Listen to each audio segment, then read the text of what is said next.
Canada currently elects representatives to the House of Commons using the first-past-the-post voting system. Unfortunately, this system has a number of issues, such as actively discouraging votes by making it feel like your vote is wasted if your candidate didn't win, and distorting the representation of views that Canadians tried to request through their votes. For example, in 2015, the Liberal Party won every seat in Atlantic Canada despite over 35% of the votes cast in that region going to other parties. Obviously, this looks like a problem, but what would an alternative to our current voting system look like? Today, I'm going to introduce you to one such system, known as Local Proportional Representation, or Local PR, which is currently being pushed for by a group known as Democracy Guelph. Local PR is a version of the single transferable vote system used in Ireland and in the Australian Senate, but with a few key differences from those systems. The main difference is that with local PR, Canada would retain its current setup of ridings represented by a single representative in the House of Commons. However, ridings would be grouped together into clusters, and voters would be able to rank their options between all ridings within their cluster. To demonstrate, let's take a look at this simplified sample ballot for the fictional riding cluster consisting of Guelph, Milton, and Oakville.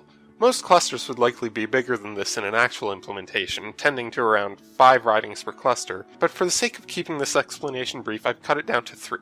I've also removed everything besides the 3 biggest parties. Your ballot would show all candidates for all parties across all ridings within your cluster, with your home riding highlighted on the ballot, and with independents shown under the category of independent. With local PR, there are a bunch of different ways you can cast your vote. For starters, if you so desire, you can treat your ballot like a first-past-the-post ballot and just mark a single candidate with a 1 or an X. And like a first-past-the-post ballot, if the candidate you voted for is eliminated, your vote is no longer under consideration. Another option is to treat this ballot like a ballot under the alternative vote system and rank candidates in order of preference within a single riding, where if your most preferred candidate is eliminated, your ballot is transferred to your next most preferred candidate, and this continues until that riding has a winning candidate.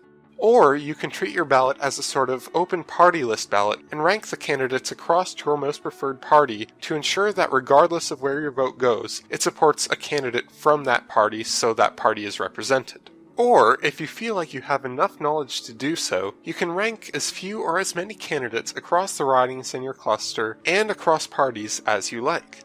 As for how votes are counted, it's a lot like most other STV-styled systems, with one extra possible cause for a candidate being eliminated. That cause is that their riding has already crowned a winner, so all other remaining candidates have their votes transferred to their next choice, as well as any excess ballots that went to the winner.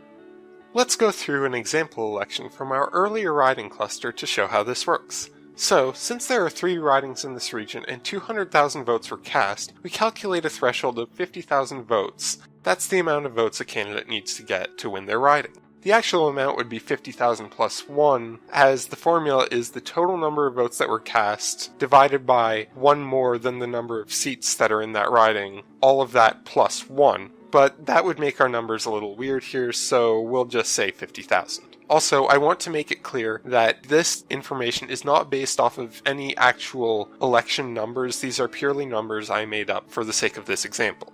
And oh look, in this example, Lisa Raitt has already hit that threshold, coasting off her name recognition from the leadership campaign. So she wins her riding. However, she had 10,000 extra votes, so these votes are distributed to their next highest choices. This also eliminates the other candidates in her riding, so all of their votes are transferred as well.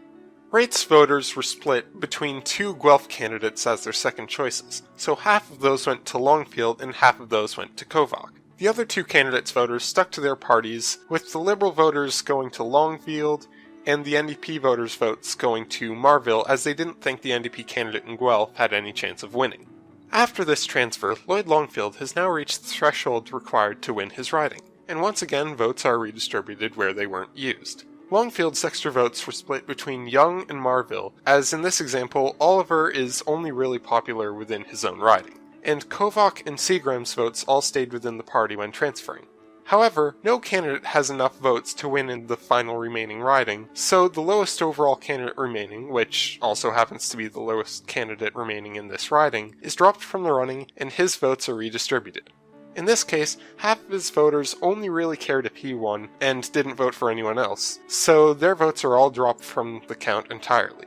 The remainder were split evenly between Young and Marville, which brings Young's total up high enough that he wins the riding of Oakville, finishing our count. Having a ballot like this increases the proportionality of seats through use of a multi-member district and increased ability to show preferences, while still retaining our existing local MPs and ridings, so people have MPs they can go to whenever needed, and under this system even have multiple MPs to choose from if they don't feel like a certain MP will be able to properly handle what they're going to the MP for. And while the counting may seem a little confusing, voting itself can still remain as simple as it currently is, while offering far more choice for those who feel their votes would be wasted if they couldn't express that choice. Of course, it is just one of many different systems that could be used to achieve proportionality, but it does seem like a fairly good one. What are your thoughts, though? Do you think this would be a good system for Canada? Do you hate the idea of any kind of proportional system being implemented in Canada? Let me know in the comments, and to learn more about local PR, just go to localpr.ca, link in the description.